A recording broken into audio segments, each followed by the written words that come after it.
Hello, everybody. Welcome to Constellations Conversations with me, Rowland Smith, and Nicola Dunn. Hello, Nicola. Hi, Robert. Lovely to see you. Yeah, good to see you too. In this conversation, we are planning to tackle the subject of online constellations. So this is doing constellations at a bit of a distance. And I suppose just to say that we're recording this in after the pandemic. A couple of years after the pandemic. But of course, the pandemic for us, like many people, involved a pretty heavy transition towards online constellations. And I'd be interested in what your experience was, Nicola, when that began, because certainly and I'm assuming other people, had a moment of, oh my Lord, what are we gonna do here? Up to that point, I had done a fair amount of my coaching. This is non-constellations based coaching online, a fair amount. But of course, during the pandemic, all of that went online and has remained online. Actually, none of my coaching work is face-to-face now. It's all online. But of course, we weren't able to constellate in person, and we had a question to answer at that point. So maybe that's a starting point, sort of going back to the beginning of lockdown 2020, what the experience was, what you felt at that point, Nicola, whether you, like me, felt, right, okay, now we need to improvise a bit, and how you adapted at that point. And then maybe you can do it like that, bit of a story, if you like. So, like you, I probably prior to the pandemic did a reasonable amount of, in real life sort of work. And the pandemic changed that. I've always done therapy sessions, sometimes on the phone or, online. So it was a little bit of a movement. I think, we were all desperate for contact. Well, I was anyway. And this was one way we could get it and still engage with our clients. And so I was really grateful for what, if we can name one brand, what Zoom could provide at that time. Obviously, there are others available. And I learned over that time, because it was more intense, because mostly all the work was online, that with something like Zoom, you gain something and you lose something. So that the contact seems to go into a Zoomometer and comes out the other end. So there is a third medium in the, you might say, the field space, if you're talking about constellations, or if it's therapeutic work in that therapeutic space. It's not the same as being together in real life, but it is a very good substitute. I don't know if you found that yourself. Yeah, I think that's an interesting way to think about it. You gain something and you lose something. I just want to sort of name check a couple of other things before getting into the Zoom conversation, or the idea of doing constellations over Zoom, because I did also experiment quite heavily with two other modalities. One was virtual reality. This is where people wear goggles and they simulate being in a constellation. This was a couple of years ago, and it was okay. I was doing it. I was doing work with a large consulting firm as their sort of expert constellator, and they had access to virtual reality sets. So we wore these things and were in this virtual room together, and it was okay. And I think in a few years' time it will be easier. But at that point, a couple of years ago, it's still pretty clunky, having to operate this thing and squeeze the trigger and all of that. So, that is a possibility. I think will probably become more of a possibility if people want to pursue it. I don't think it really adds much more to doing it in person, face to face, live, without the masks, that is. The other thing I experimented with was a piece of software called ProReal, which is essentially based on gaming software. So you have an avatar, you're in a space, and you can kind of move people around, and you get a feeling of three-dimensionality. And again, you know, when I was experimenting with it a couple of years ago, it was pretty good, but had some way to go to I don't know, you know, overcome the sense of how the sense of space worked in that environment. You know, it's pretty good. I think again, in another few years, once it's refined further, it'll be pretty good actually. So it's I think worth mentioning those things, because obviously, you know, there are developments in this all of the time. We're talking at a certain point and things will change. Absolutely, and presumably only get better. Yeah, and only get better. So what I did, you know, having experimented a bit with those, I thought I would develop my own platform, and I experimented with all sorts of things and prevailed upon people to be my guinea pigs, but ended up with something actually very, very simple in the end, of course, maybe no surprise there, which is projected onto the screen in a Zoom call, a slide essentially with a circle, and then tokens for the figures in a constellation. And then you can write the names on the tokens, you can move them on the screen, you can turn them around, and then you can turn the whole circle as well. So you can see the constellation from different people's perspectives, all in 2 dimensions. And actually that's, for me, and I think the people I've worked with, served very well actually as a platform. I know other people have experimented in different ways. I think you use figures online, is that right? So I don't use the Yeah. device you're talking about.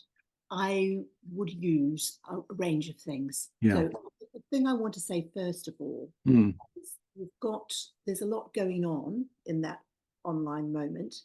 And so there is what you see visually, and then there's what you sense within yourself. So Yeah. I say when you work online, you do probably even more sensing within yourself, so that the visual recedes a little bit. It's there, but it's not as dominant.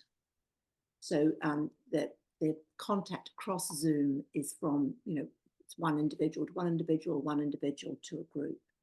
So I would use either the client has all options. Client has figures, small objects from their bathroom cabinet, found objects in their room, doesn't matter to me. The objects are irrelevant, but we can constellate with all of those. And they have a desk, they have a laptop, and so they can put the lid down and show me the formation and then raise it when they're speaking to me. Or if someone didn't have anything or felt uncomfortable, I could do the figures here on my desk and do it that way.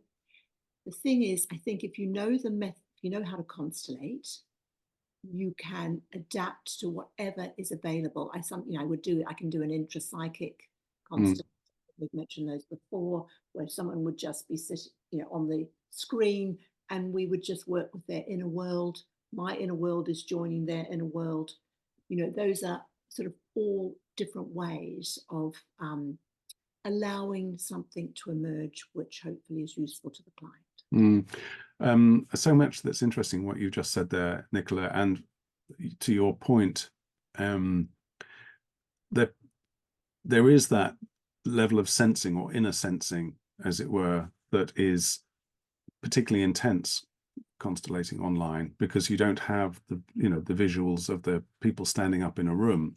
And in that sense, it's actually almost a kind of purer form of constellations than doing it in person, which is perhaps might be surprising to some people, because you're distilling it down to, because in a way, even when you have people in a room standing up, what they're manifesting is a invisible, non-tangible reality anyway.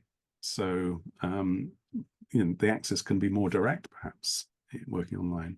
I think the concentration for the constellator is higher. So there are useful or not useful things that are screened out. So often, if you're in a shop, someone knocks over their water bottle, there's a plan here, and a bit of your attention goes there and then comes back.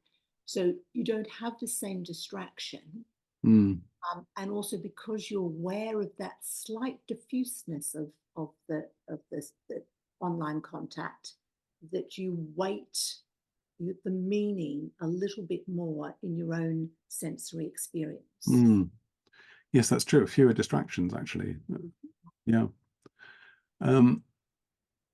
Wanted just to develop something, because I think we're touching on it here, or you're touching on it, this idea of higher levels of concentration, perhaps something being a bit more essential actually about working online. Because the obvious challenge I got, in the early days of the pandemic was, how the hell can you do constellations online? Isn't it? How can it possibly work? Because surely you have to be there in the room. And my answer to that, the answer that I kind of evolved, I suppose, I didn't have it immediately, was that, well, hang on a minute. Even when you're working live in a room with a group of people, it's already a remote process, because the representatives are representing people who aren't in the room. So you might represent somebody's mother who is, hundreds of miles away or even deceased. So to talk about constellations in real life or in person, in a way, is a misnomer already. It's already a remote process. It's acting at a distance, to use that phrase. I love that. When we talk about, virtual reality, there are a lot of different realities. Yeah, exactly. And, we probably have license to say that there is a reality where, there is a thin membrane between the living and the dead. What is happening now and what has happened. Yeah. What might happen, but definitely historically. And so there is a connection to, there's a groundedness in your current reality, but then there is an expansion to somewhere else. So groundedness is because you always need a safe place of return, but there is an expansion to this different reality. So you're either doing it maybe when you're in a group with human bodies around you, you imagine it's going up like this, and when you're doing Zoom, you imagine it's going like this. But it's the same thing. Yeah. Something is connecting elsewhere. Yes, I love that. Yeah, there are exactly different realities, and virtual. Maybe all realities are virtual in some way. The other big challenge I had at the beginning of lockdown was not just how on earth can you do it online, where surely it's a live process. The other one was, how can you have a group online? Because constellations typically, nearly always, involve getting a group of people together. And although I'd be interested to hear from you, I don't know the answer to this, Nicola, but the majority of my online constellations now, which I still do, a fair number of, are one-to-one. I also do some group constellations too online, which, where we'll have, a dozen people or so on the Zoom call, on the gallery, on the screen, and they will be representing in the same way, scare quotes, as they would be as if they were in a room. So there's also that distinction, I think, between the one-to-one online constellation and the group constellation. Do you do the group ones online? Have you done that? I do both. I participate a lot. I've got colleagues. Last night I was in one. A friend asked me to represent, because it was about his family, and we were from maybe 7-8 different countries, which is an interesting process of itself. And the connections are very strong. It's very kind of effortless. I also have done teaching during the pandemic. I did online, and I do groups online. So I think it is, if you allow the mind to just relax about the sort of nuts and bolts ways in which you might connect, and just open yourself, I think it's all possible, and it doesn't matter. And it is actually incredibly surprising how these connections happen, and how the work can be equally transformative, whether it's online or not. Yeah. You mentioned that, 8 different countries joining that call last night. I think if we're talking about pros and cons, online versus offline, that's a real pro for me, that you can have people from different countries. I get a bit of a thrill from the idea. I have, so and so is in Oregon. Oh, what time is it there? I'm just having my breakfast. So and so is in, I don't know, Turkey and whatever. And it's not just, the slight thrill that comes from having people from all over the world in one space at the same time, but also maybe this is a little bit too, I don't know, virtue signaling or something, but it seems to speak to the idea of an inclusiveness, when you can bring people together from such different parts of the world, all to be there at the same moment on a screen. I think there is it. Maybe I'm wrong about this, I don't know, but it seems to speak to the idea that it is an inclusive space. Well, and I would even say kind of magical, transformative. We're lucky. We both do work in London. There are people from many different Mm, cultures and experiences. So we're lucky and privileged to learn about experiences that maybe have not been our own. mm, And I think that maybe a better world is a connected world. And that happens in those spaces, and we have even more opportunity to do that. I mm, mean, someone was involved who was in Israel, was in a safe room, so they could still be part of what was happening last night, mm, though they're dealing with other things, and we're all sort of connected to that. So, I think it it offers us something that is more difficult to obtain, sort of logistically, mm, and any of the little quirks that might make it, if someone falls out or loses their connection or comes back in, we can accept that now because we understand that we gain so much from it. mm.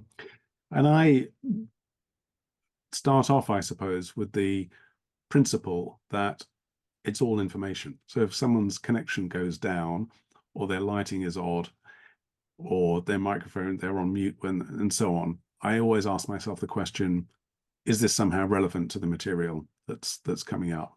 Because being online, offline, speaking, not speaking, carry meaning, in a constellation in some way. So it's not, it's worth paying attention to those things through the lens of, is there information in this for me, rather than, oh, here's just an online glitch. And often, of course, the answer is yes, there is a bit of information in that. And I think representatives are very helpful with that. Last night we had a cat that came in Yeah. someone's space, someone else had a dog who came in, just ran around the room 3 times. And then also the representatives will tell you about weather. Suddenly, the heavens may burst. So Mm, all of that is data. exactly. And so for the constellator, they get a lot of data. And of Mm, course, you know, their job, our job, is to actually sift the gold out of that. mm, Um, to allow it to just enter into that space within them. mm. So what is full and heavy, Yeah. useful for that moment. Yeah, that's a nice way of putting it. When you're working with figures, let me ask you this. Um, how far would you act as a representative if you're working one-to-one with somebody, either you or they have a set of figures, bathroom cabinet things or otherwise, how often would you then say, okay, I feel, if I were to step into the shoes of the uncle here, I would feel this? Or do you leave all the kind of sensing to come from the client? And I ask that because I will often, with the figures I use in my two-dimensional space, I will often step in a one-to-one constellation as if I am representing one of the elements and say, well, what I feel standing in that position is X, Y, and Z. So I'm interested to know how you play that. That's interesting. So Mm, it's rare for me to say I'm stepping into a representation in yeah. a way, but I'm still holding a meta position where information is coming to me, to my kind of radio receiver. Mm, I'm picking up, and in a way I pick it up information because then it is from one representation to another. I get the kind of the lines or the yeah. flow. Yeah. So I'm holding that position more, But sometimes if one of those representations become particularly noisy within me, Mm, then I may just, do some sentences with the client or yeah. work in that way. And I make quite explicit the fact that whatever is happening within them is really helpful. The issue holder, if they can, or a seeker, if they can communicate that to me, Mm, is I might see some things, but I also need some good feedback. yeah. So it's interesting what you talk about. Whether I think it needs to be deliberate. If you're going to represent, you're going in and you're coming out. Exactly. Yeah. There were a couple of things you mentioned there, which I think are worth picking up on. One is sentences, and the other is, which you mentioned earlier, about being on the telephone rather than on a screen. So just with regard to sentences, this is probably a bit of a plug as much as anything, but I developed this digital set of cards with sentences from Constellations basically on it. And I have now started using that in my online constellations practice, where I will, ask somebody to pick a card as a kind of prompt, how true is this for you? How, or vice versa, they'll pick one because that's the one that seems most relevant. And it's a variation or an additional tool that can be quite helpful online, because the sentences, which we should probably talk about another time, are very good at distilling systemic energies, essentially. So that can help quite a lot. I love sentences, as you know. Yeah, Because they are. I think they can they can either take a constellation just immediately deeper to a different level. yeah, And there's something about, I think we might have mentioned this before, but there's something about constellator says the sentence, and then the issue holder or seeker says the sentence. So there is something shared and joint in the holding and presentation of the sentence. So it's like a seesaw that sort of becomes hopefully perfectly balanced. yeah. That hadn't occurred to me before. I really like that thought, that it's not just giving the instruction to the representative, say this, but it is a mirroring in some way. Yeah. And And holding something together just yeah, equally and in the same kind of open manner. yeah.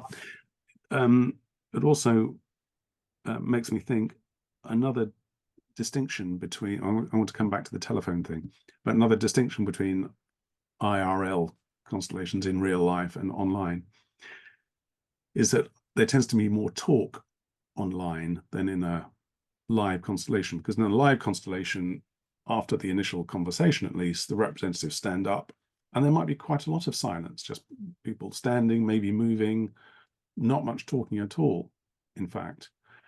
Whereas my experience, maybe it's just me, maybe you do this differently.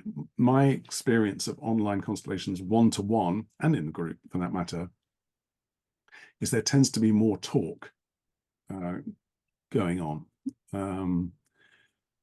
Maybe that's just me, but it feels like there's more, it becomes slightly more like a coaching or therapy session. What's your experience of that? Um, I think there is. I hadn't ever thought of that, Robert. I think there is more verbal narration of the process, Yeah.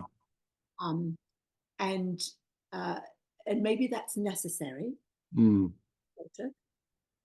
If I could add something before I forget it, you've helped me remember yeah. that actually, obviously, the representatives, if you're doing a group piece of work, they're not in the same space. They're in an egg box space. Yeah. Don't have spatial distance as one of your measures of connection or the right space. Mm, So that is when you visually look at a constellation and in real life, you can sort of see a lot by the kind of shapes that we spoke to in it, yeah. and the lines. And you don't have that online. No, you don't. You have that within yourself. Exactly.